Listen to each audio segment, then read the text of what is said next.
Well, top of the morning, Southern Oregon, and welcome back to the Real Estate Show. I'm Alice Lema. I'm a broker here in beautiful Southern Oregon with John L. Scott Real Estate and your host of the show.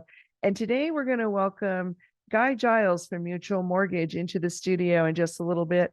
We had a really big report week for the national economy, and Guy Giles is going to pop in and talk to us about what those numbers mean, what they don't mean. Are we in the beginning of leveling out our inflation, or are interest rates still going to be up? And do we bring that down to Southern Oregon, and what does that all mean? So Guy Giles will pop into the studio here shortly. In the meantime, I do want to point out some local statistics. We do this every week. These are our micro movements in all three counties. But we have some interesting trends forming locally. So let's start with Jackson County first. Year over year prices in the residential market in Jackson County this week were up 4% in the price department. The average single family home in Jackson County this week now costing $503,568. Look at that.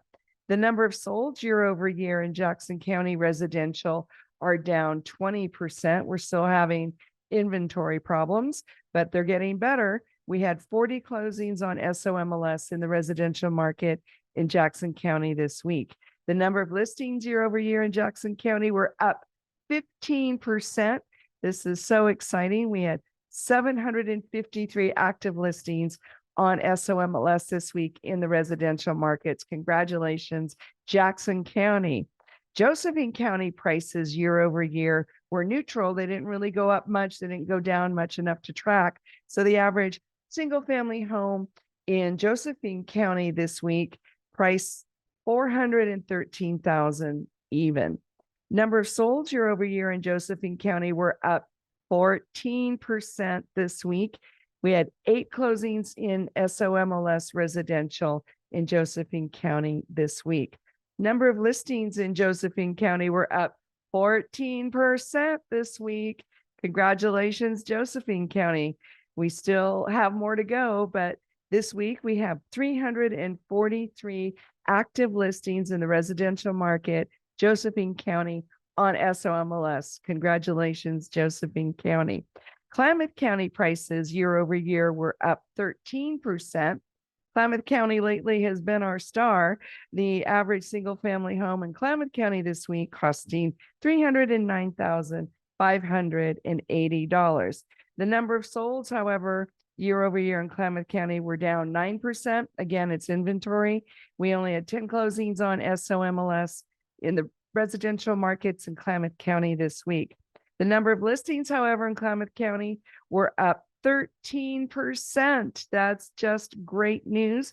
We had 262 active listings on SOMLS in Klamath County in the residential market this week. So happy news. All three counties have more inventory. We still don't have quite enough homes to sell to meet the buyer demand, but it sure is better than it was this time last year. Now, if we could just get some help from the feds and the interest rates and the inflation and the economy and all that, things might settle down a little bit, at least in our little Southern Oregon housing market, which is why we have Guy Giles coming into the studio to talk to us. Well, thanks for coming back on the show again, Guy. We've got a lot to talk about today. But the heat, or do you want to talk about real estate? Let's talk about let's talk about real estate.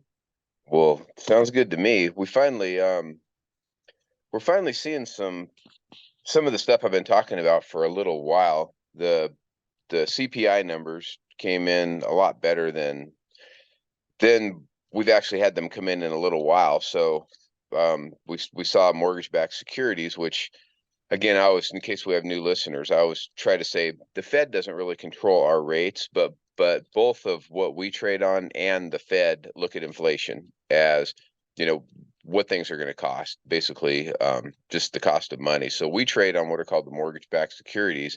And on Wednesday, they were like 49 basis points better, which was probably the best day we've had in a while. And what that would translate to in real life, say you have a $300,000 loan, it would end up being about 1/4% to fee. And that doesn't sound like a lot, but if you were to close your loan Tuesday or lock in Tuesday for free, if you came back on Wednesday and the same person locked in at the same $300,000 loan, it would be about $750 cheaper for that person. So Wow. yeah, so it's a start. So when when you hear the headline that says, "Hey, rates went down or rates dropped," sometimes the rate doesn't drop. Sometimes the fee gets just a little cheaper, and then once enough of those cheaper fees add up, that equates to lower rates. So really, at the end of at the end of the whole thing, when it settles down, these kinds of moves are what we really need, and just as an overall sign of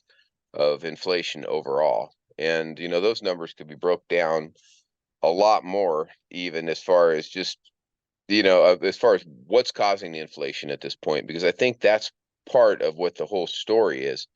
We had some things that were up and some things that were down, like energy prices were up about 1.1%. So that's what it's going to take to fill your car. So gasoline, you know, overall by the time it's like 2.8% for the month. So we're not really seeing a lot of relief there. I don't think that's really the plan. So we're going to probably have to get used to that a little bit as it is. You know, overall, um, gosh, if we look at this thing, used car prices fell 1.4%. So that one helped, move inflation a little bit, a little bit lower. Shelter cost, which has been the thing I've talked about for quite a while, that's been one of the most stubborn things out there. The core index rose 0.4%. So, year over year, believe it or not, the way it's actually gone down, we're at about 5.7% decline in shelter over the year. So, Is that, and sorry, is this is that since where the it's, beginning of January? well, it would have been the 12 months ago. A lot of Oh, these okay. things are Got it. doing on a 12-month average. And I'm still kind of looking at these numbers. I was gone for Thursday and Friday, so a little bit of them I'm looking at as I'm speaking. So I apologize if I'm a little bit No, it's slow. all good stuff. That one kind of took me for a little bit of a surprise, to be honest with you. But overall, inflation declined from 3.8%, and this is the core rate, to 3.6%. Doesn't sound like a huge move. Like I said before, to get where the Fed really wants to get with it, which is a 2% target, we'd have to be below 2% for quite a while in order to even get there as an average, because again, we're averaging these 12 months. I see.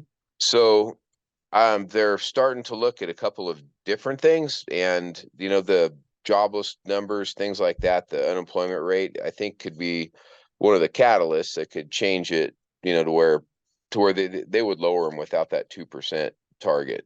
And we have to think, a lot of times, a lot of the things that they look at are seasonal, so we have adjustments. I mean, little things can just, I don't know, just kind of skew the numbers these days, I guess, for lack of a better word, without getting political. But we are headed in the right direction. We're starting to finally see a nice move, to the home loan rates. So I think it's going to come down to a lot of what it's come down to, other than the rates, and that's how many houses there are out there. And you probably know a little bit more about that than I do, but it still feels like we need houses. We do. We're still down from meeting the need of the buyers, but we're up from where we were this time last year, and we can talk about that more in the next segment. But I did want to look back and ask you, because did I hear you say that it caught you a little bit by surprise that we had that year over year, would you call it a down click in the inflation? Well, it didn't really cause. I guess the only surprise is we've been seeing a lot of numbers for quite a while that are just, I haven't felt right. I guess you're seeing a lot of seasonal adjusters, them looking at things in ways they've never looked at in the history. Redefining the term of a recession, to jobs numbers, to just everything's just wonky. I don't have a technical term for it right now, but so I guess pleasantly surprised would be a better way to describe, how I feel as far as that goes, because people need lower rates, banks need lower rates, and I know that sounds counterintuitive because they're probably supposed to be the evil bad one, but when they borrowed or lent out money cheaper and then rates just were up and then stayed up and stayed up, it's putting a lot of stress on the smaller banks. And again, it's easy to just demonize the banks, but at the same time, we need our small community banks. We need, the people's banks and the smaller ones that are loaning to our businesses. And we don't want the only game in town to be JP Morgan and Wells Fargo. Um, although I bank at one of those two places, but at the end of the day, competition's good, and historically that's where all of the community type lending has been done. And at this point, there's a couple of small ones that aren't even loaning to regular people. So anyway, we can talk about Wow. that a little more after the break as far as home loans. I know we got to go. Well, we've got a couple of seconds left. We're talking to Guy Giles, Mutual Mortgage, comes on the show a couple times a month, our in-house lender. I want to say thank you for joining us today because it was a big week. Also want to say thank you to John L. Scott, Ashland and Medford, and the local Rogue Valley Association Realtors, RVAR, for sponsoring us. We appreciate your sponsorship, bringing the real estate radio show to the airwaves every week. So we're going to be back after a quick word from our messages, and just a reminder that you can have a repeat of this episode with Guy Giles tomorrow on Sunday on our new radio home, 1300 AM The Ace. We'll be right back after a quick word. Welcome back, everybody, to the Real Estate Show. I'm Alice Lema. I'm a broker here in beautiful Southern Oregon with John L. Scott Real Estate and your host of the show. We're delighted to have Guy Giles of Mutual Mortgage back in the studio today. Thanks for coming back in, Guy.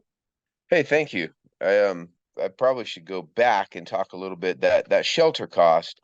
I read it a little bit wrong, but anyway, I just want to make sure that I clarify because it probably didn't make any sense. Probably won't now, but I'll try my best. Shelter costs make up about 45% of the core index, and that has been one of the things that has been hurting us. So it is not down 5.6% over year. It declined from 5.7 to 5.5, but at least it was kind of going in the right directions. And when I said it caught me by surprise, that was my part mostly that I was trying to cover for because we're on the radio. But Oh, and we've anyway, been I waiting wanted to, for that, right? We've been waiting for yes, some sign of progress in the right yes. direction. Yeah, and that's definitely going to help us. There has been some things that have been helping us also. Like I said, the used cars have helped quite a bit.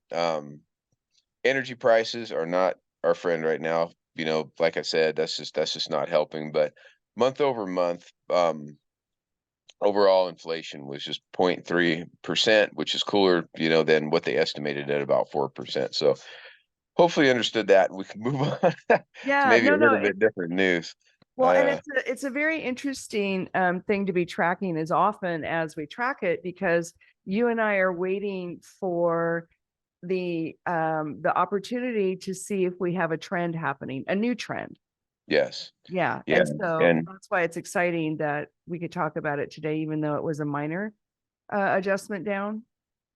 yeah, and honestly, the overall, it doesn't seem like a lot, but really this is a direction that we needed to go to have some lower rates. Mm-hmm. Um, so when it when it's all, said and done, mortgage applications, in the last week or so, they decreased about 2%.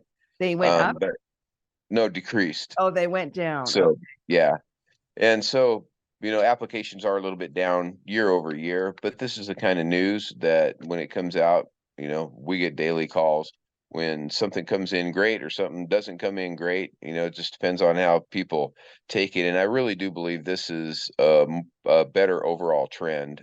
So, I know 1 month doesn't make that, but we've been seeing it. We've been seeing some weakness, and I'm ready for it. I'm ready for some lower Yeah. rates for my people for sure. Yeah. Well, especially in Southern Oregon, the locals, have a different wage structure than the people do in the big cities. And the big city people can look at our inventory prices and think, wow, that's really a bargain relative to where I live in San Jose or Dallas or something.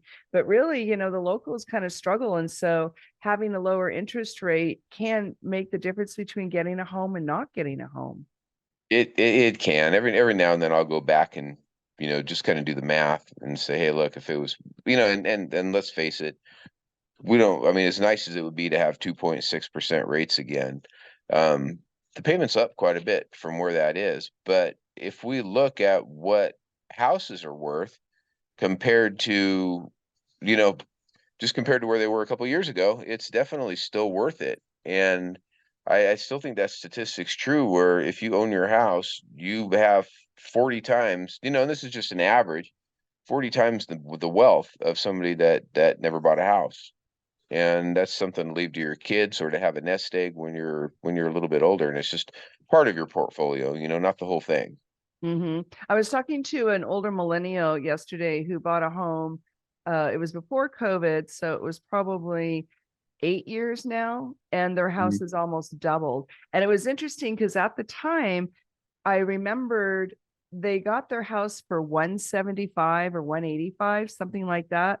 And everybody was oohing and ahhing at what a good deal they got. And I said, you know what? Wait a second. Let's rewind, because we were worried at the time that that was too high and the appraisal wouldn't come in.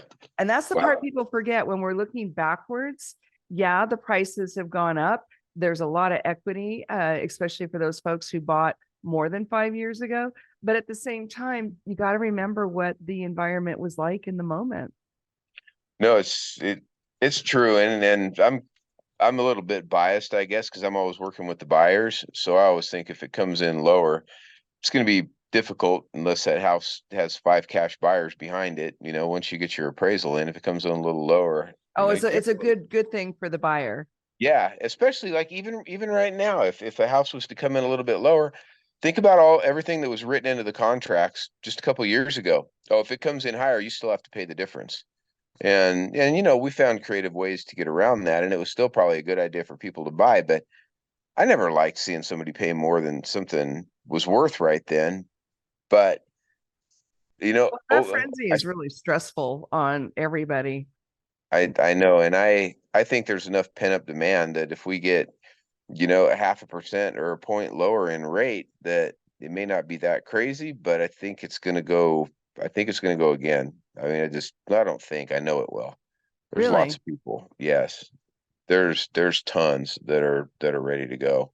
I see them all the time, and they get just a little bit priced out, because you still have other bills to pay, and unfortunately, this inflation is not under control yet. It's getting better and it's moving in the right direction, but we're not there yet. Um, some other stuff. I don't know how long we have left in this statement or this segment, Yeah, but we've got a few minutes. Go for it. okay. Well, the part of what happens is the builder's confidence, and a lot of Oh, that yeah, yeah. is how much they're going out on a limb right now to spend money to build houses. And these rates have not helped them at all. Their confidence fell about 6 points back under 45, so I mean to about 45, so it's under 50%, which is, it hasn't been like that for a little while. But if you look at new homes, the current sales, and unfortunately, I don't really have access to the local stuff like you guys do. I have to look at national trends, Mm-hmm. is, the information that I get. But a lot of it, again, is just like, hey, how much are we going to go out on a limb to build a house? So current sales fell about 6%. Um, Wow. so I mean, it's still 51%. So it's in expansion just a little bit as far as, confidence goes. But the future expectations for these builders, fell 9 points to about 51. And again, it still shows, that it's going to grow, but you know, not as much optimism as there would be if they could borrow money a little bit cheaper to even get these houses built. And I think a lot of where their confidence is down isn't even necessarily that they can't build houses or the rates, but as much as a lot of I hate to say it, but the regulation that's coming in. they're making them build to these standards that, everybody wants a well-built house, but there's so many things pushing at them. And I know you've talked about that with Brad, and he knows 100 times more than I ever will about it. But it's if you look under the surface, as why these guys and their confidence fell some, it has to do with the regulation. I mean, you can't stay in business if you get regulated to death, and you just have to pass that on. That's just causes more expensive houses, and every time it seems to hurt the little guy. And I think that's the part that hurts me the most, because the little guys are the ones you're rooting for. The ones with money, they come in and they know they can buy a house, and then you're just, trying to figure out the best strategy for them. But when you're really trying to get people to buy their first house and then it's unaffordable, that part's hard. And I'm not pessimistic about the whole thing, but I think we should talk about all of the factors that go into this. So yeah, there's a reality. And again, in Southern Oregon, our wage ratios are a little lower for the population. So yeah, that makes your job a little more challenging, but we are still selling houses, thank goodness. No, absolutely. And I guess here's a number that I just kind of found as I was perusing again, because I was gone for a couple of days.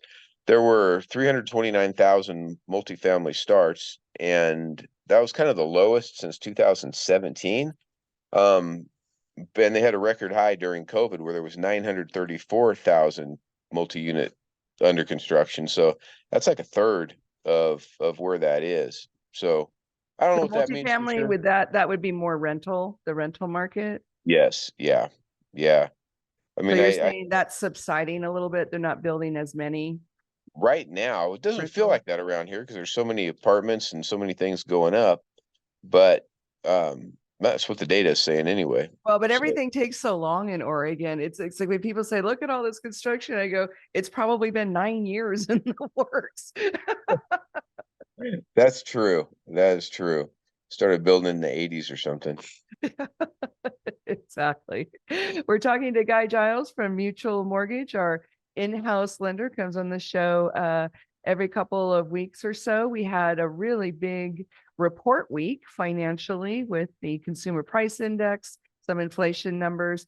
We're going to have to take a quick break and say thank you again to all of our sponsors, including Guy from Mutual Mortgage. Thank you. We appreciate you bringing us to the airwaves every week.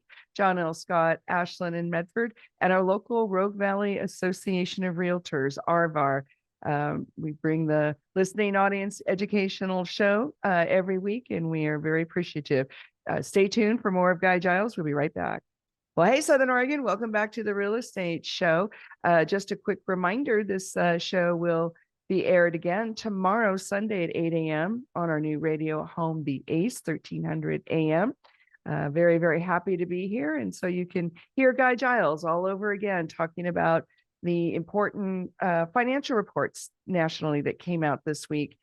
So Guy, right before the break, we were talking about some of the impact here in Southern Oregon of the new construction, and the builders' confidence level is something that is tracked nationally, and it is down a little bit, isn't it, this week?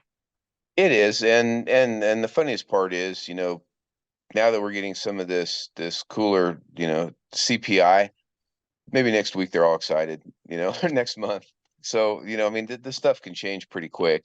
I mean, I would encourage people to maybe talk to their legislators, and, we all want clean water and all that, but let's try to just make it affordable for people to at least live.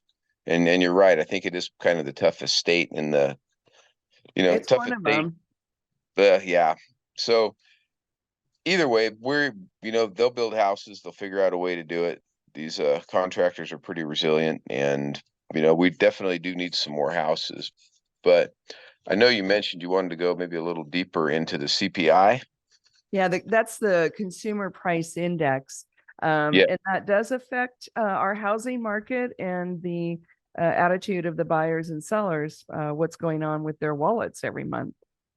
Yeah. Yeah. And again, this last month it showed 0.3 for the month, and they estimated 0.4. So I know neither of those numbers sound super big, but you multiply those by 12 and, then you're up 3.4, 3.5%. But 0.3 from 0.4, again, as ridiculous as that sounds, that's 33%, lower than what they expected. So again, those are good numbers, for us. And then we also have what's called the core rate. And this is the one that's a little bit weirder, but it strips out the food and the energy prices. And when I talk about adjusters, when I talk about different things, you know, um, I I didn't write them. I'm just the guy that's got to try to explain, because those are real factors in everything that we do.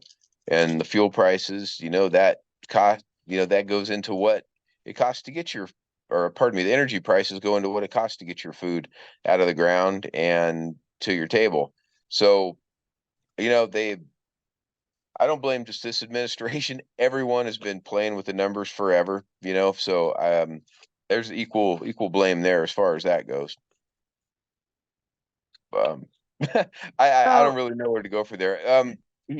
This administration did not invent this adjuster at all. This happened a while back. I guess I'm saying I'm not blaming any of the current situation for this, but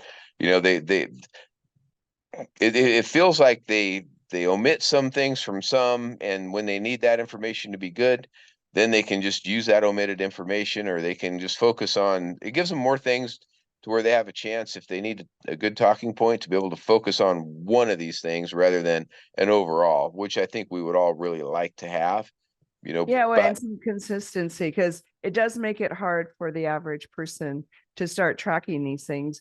So we're going by how much money we do or don't have at the end of the month.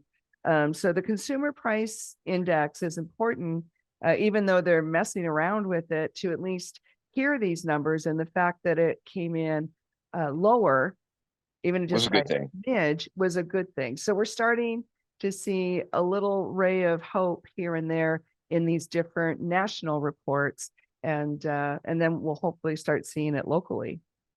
And another thing, and then a lot of what I do focuses in the doom and gloom, because when things are going, something's not going great in the economy, it actually helps the home loan rates.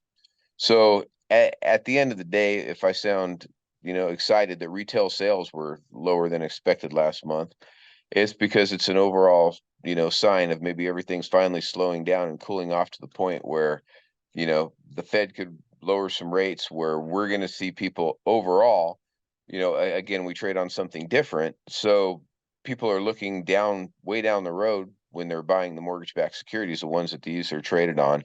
And it should show some more money flowing to them instead of people trying to make a fast buck in the stock market. So hopefully that'll help. Again, retail sales were down a little bit.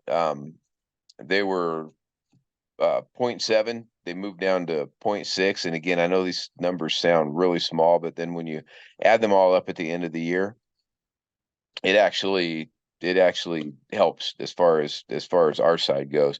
So, all these numbers get plugged into the GDP, the auto loans, the gas sales, everything, and it declined 0.3% from a really strong month, but they're revising the numbers lower again. So really at the end of the day, I think every time we talk at this point, we should have a little bit lower rates. So I know we said that last year. Going into this year, this just took a little bit longer than we thought.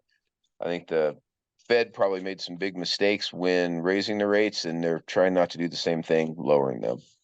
Well, and that was my next question is, how sustainable uh, is our home buying situation if the rates don't change? So where are we now, in the high sixes, low sevens? Yeah, I mean, depending on the borrower, I had someone ask me a rate, and I was yesterday, and I said, I don't even know your FICO score. There literally are 26 things that go into quoting an accurate rate. But yeah, on the government stuff, it's a little bit lower than that even. And then, and then if you have a terrible credit score and 2% down, or heaven forbid, 100% financing, and you're getting a grant for your down payment. I mean, it's it's a pretty wide range, but they are trending down a little bit. So, um, I guess that would probably be a good place to start, around Well, and I mid was just seven, curious that, low sevens. if they don't lower the rates, because they keep going back and forth. I mean, we're lucky that this week the report showed enough of a softening in the economy, because that's the teeter-totter, right? Is if the economy gets super soft, then the rates might go down. So it's this back and forth. But I Yeah. just wanted to kind of put the hypothetical out there. Well, what if the economy is not that bad and the rates stay in the 6 or 7%? Do we have any projections on what the rest of 2024 might look like? Because we're almost halfway through. I know, and I think a lot of people were probably anticipating around 5.5%. If we could That would get be down, comfortable. That would be I nice and comfortable. I think so. I think so. I mean, the Fed pigeonholed themselves a little bit when they set this 2% target rate. I just miss the days of Alan Greenspan when he used to go out and shop at Walmart and get a pulse on what was really going on in the country, and nobody seems to want to do that anymore. Um, but I think people are going to buy houses because there's just not enough. So, I mean, what do I think about rates? We could drop 0.5%, 0.75% by the end of the year is what I think. I mean, something's going to start moving, and good or bad, we're going into an election, and you know, everybody's going to be posturing, saying the other side is terrible, and here's what we can do for you, and hopefully somebody will actually do something for the new home buyers. Yeah, election years can create some stagnantness in housing, but Well, not kind in of in Southern everything. Oregon. I've gone back and checked the national housing reaction to the Southern Oregon, and I'm only back to the 1990s so far. I want to go back a little, and we'll talk about that maybe on the next time you're on. But Southern Oregon has a little bit of buoyancy that is different than the national, but it does make people want to wait. So are you having people when they come in to talk to you about getting a home loan, do they bring up the election?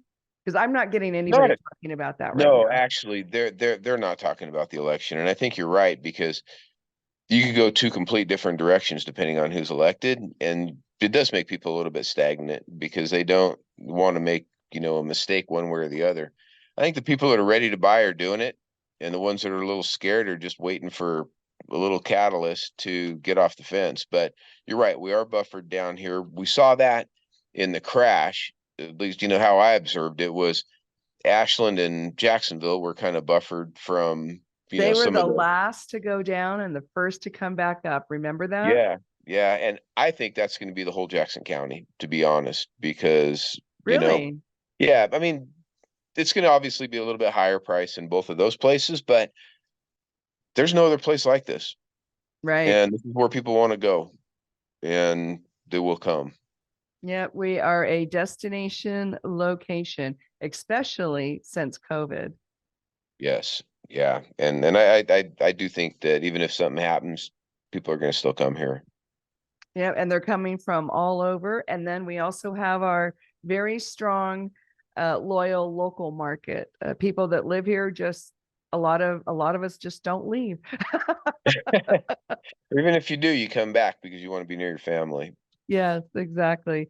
We're going to have to take a quick break. We're talking to Mr. Guy Giles of Mutual Mortgage. Thanks for coming on. We've got more great economic information coming back in just a minute. Don't go away.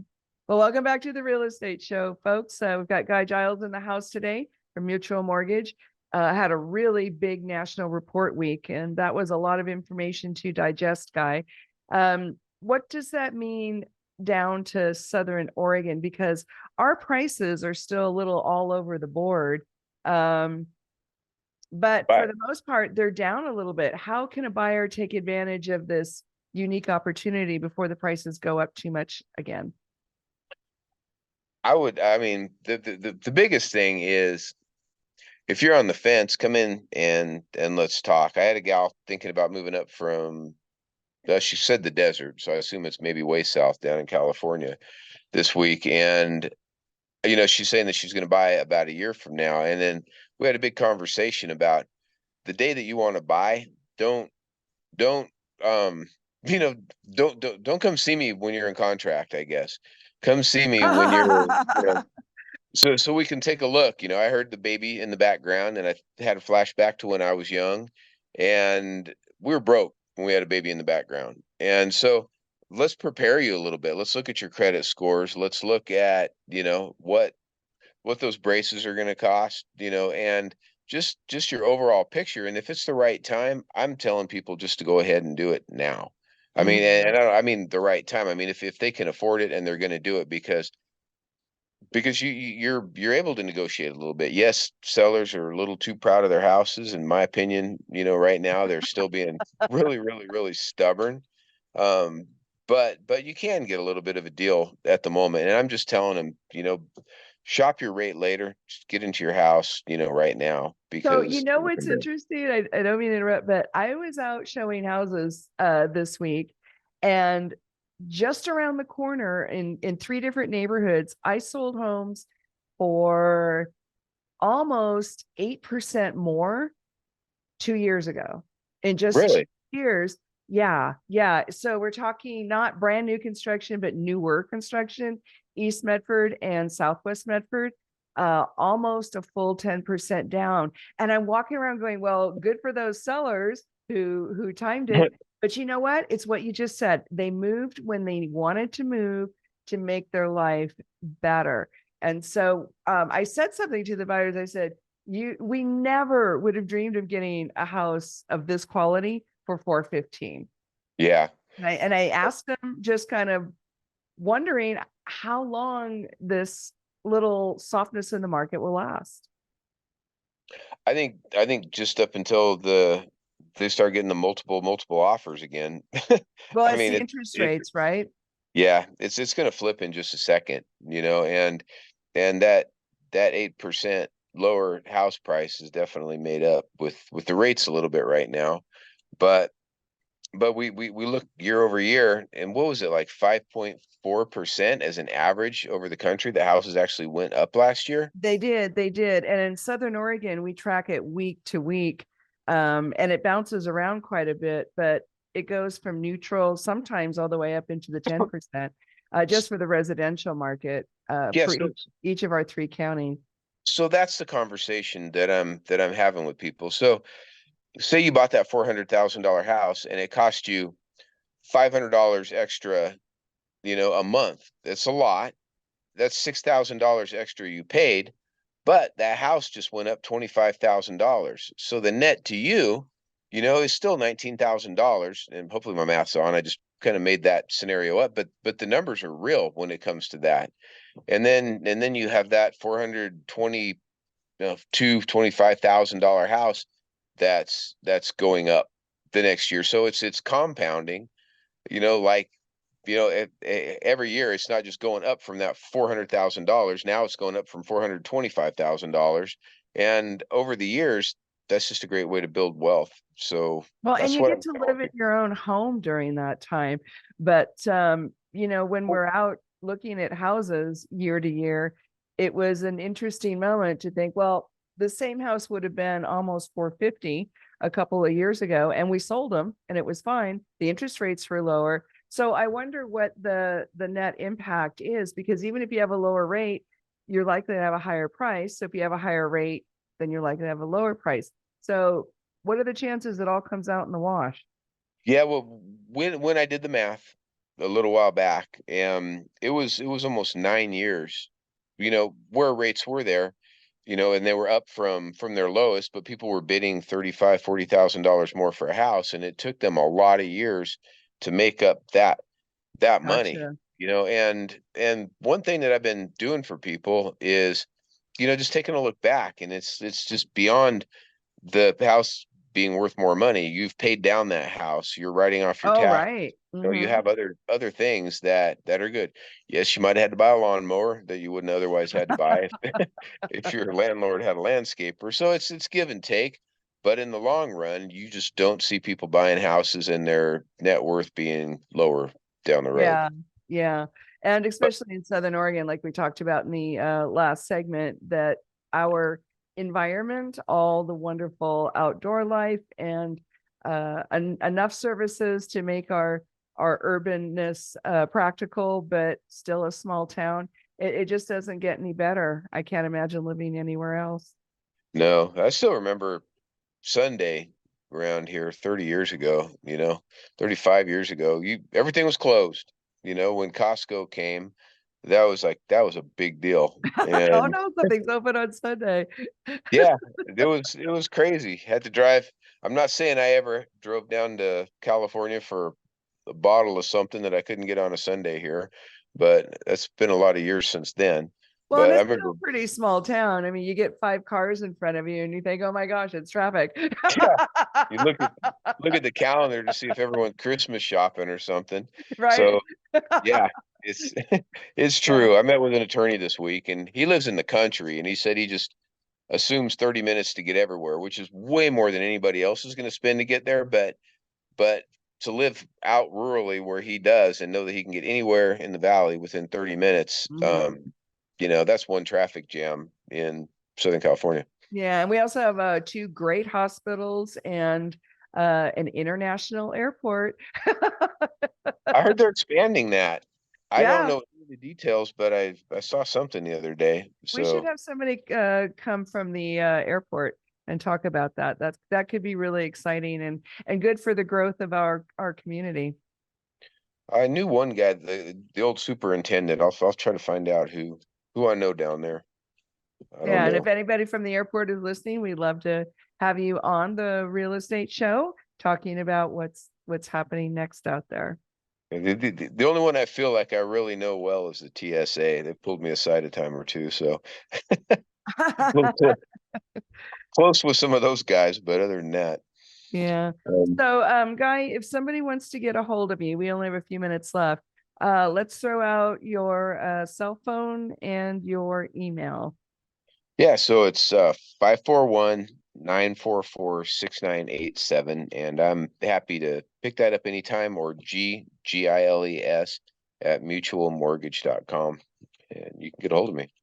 So, for a pre-approval process, is that something that you do on the phone or online? How does that work? I love to meet first time home buyers face to face. What I'll generally do is have people put their information in online. If they're not ready to go right now, I'll do a soft pull on their credit to where, I can see enough to see what we may or may not have to work with, give them kind of some numbers, and then get them ready. And then once, they're really house shopping, do the full credit approval. But if they are out really doing it, we're still liking to do the full credit approval so people are ready to go when they're ready to go. Well, and I like what you said earlier is don't wait till you're in contract to Oh, go talk to you. There's a lot of choices to be made, a lot of decisions, and it's really okay to come and talk to you before you're ready. In fact, well, and we even for your recommend own. it, right? Yeah, I mean, even for your own good. I mean, you don't want to try to shop me at that point when you're in contract. Let's have the conversations now, and then that gives you the time to look around and see who you really want to use. And I say that confidently because I'll put my rates up against anybody, my rates and fees. So, start that process earlier too, so you know that you've done your due diligence. That's one less stressful thing while Mm-hmm. you're thinking about, what you're going to do with all the exercise equipment that you don't want to take with you because you didn't use. Oh, that's funny. Yeah, and I think it's nice for people to know, even if they don't buy a house for a year or two, where they stand financially. It's a little like getting a checkup. There's nothing Hmm. wrong with getting a financial checkup and knowing where you stand and what your loanability is. No, we advise a lot of people when it comes to that. We have Christy and Trent here also, and we're more mortgage planners. You get online. That's a great phrase, mortgage planners. Well, yeah. The overall, I mean, just when I do your home loan, that's when the relationship starts. As far as that goes, I'll be keeping an eye on things for you. You can always come back, and we'll get you set up for turning that into a rental, and Alice finding you a rental property, or you know, just the wealth building thing. It's worked for me, and I love to pass it on to other people. Well, Guy Giles, Mutual Mortgage, thank you again for coming on and talking to us about such a big week with the national reports. Thank you very much. All right, folks, that's it for this week. Thank you for listening to the Real Estate Show. We'll again have the repeat tomorrow at 8 a.m. and we'll see you again next week. Have a beautiful Southern Oregon weekend. Bye now.